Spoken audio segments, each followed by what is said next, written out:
So long bone is broken into two distinct parts. We have the expanded ends over here, and there's a shaft over here. We call the shaft a diaphysis, and that is surrounded by a very thick layer of compact bone, also known as cortical bone. If you would see previous video, I explained what the types of the bones are. And there's epiphysis, which are these expanded ends, as I said. And they have, instead of a thick layer, a thin layer of compact bone with spongy bone on the side, and they're covered with articular cartilage, because usually these ends are connecting to other joints, or so they're in a joint or connected to other bones. So in this case, if this was the hip joint, then it would be connected to another muscle, ball and socket joint. Another bone, which is in a ball and socket form, which means this is going to be in direct contact. So to reduce friction, it's covered with articular cartilage. To look now more into the macroscopic part of the bones, like how are the bone cells even arranged? I said in the previous video that there are bone cells all around, and in cortical bone those spaces fill up and they're turned into ceramics with forming calcium hydroxide and calcium phosphate. But how are they even arranged? Okay, so the idea is, as we said previously, they're made up of osteons. These are the cells. But how do they secrete these collagen fibers and the ceramics, the calcium ions?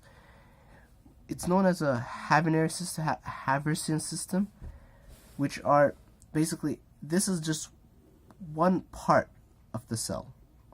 Let me just draw a cell here so you can get a sense of it.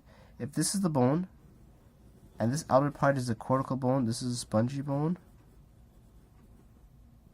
okay? Then each of these outer parts are covered in rings, known as the haversian system.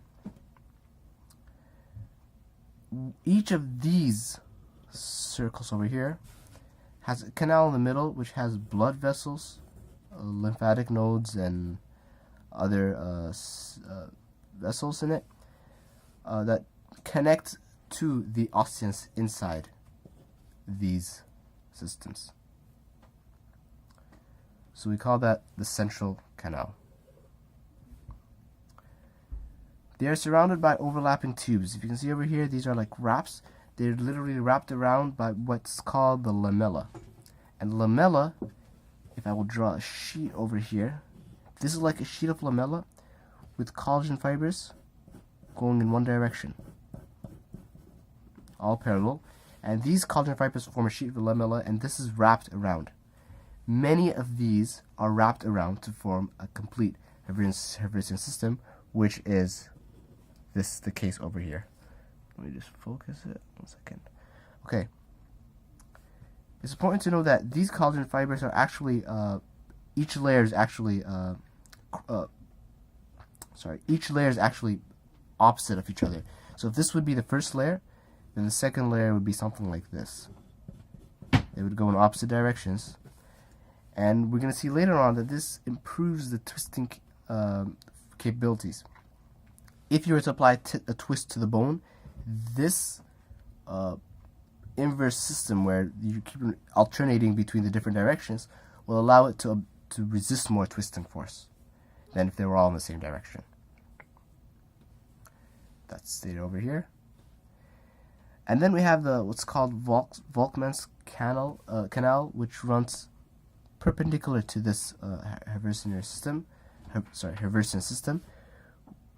and basically allows blood supply to initially get into this canal over here. So this would be called Volkmann's canal, and then the one going through each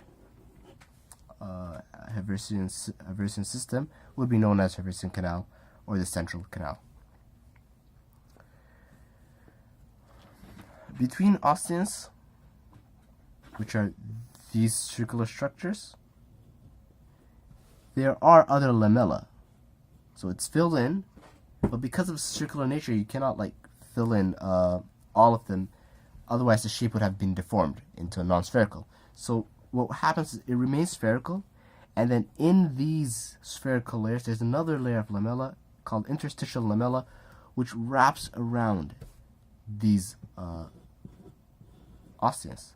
And this wrapping around like keeps all these osteons together and keeps them connected with each other. These are called interstitial lamella. And then finally, to keep the whole bone structure together, there's something called circumferential lamella, which wrap around the entire shaft. So these are lamella which go wrapping like this. They just wrap around, and they also wrap the inner side. So we can see that three types. There's ones that wrap within the haversian system, and then there are the next ones which wrap between the osteons, and there's the last one which wrap around. And all these combined give them their characteristic strength of cortical bone.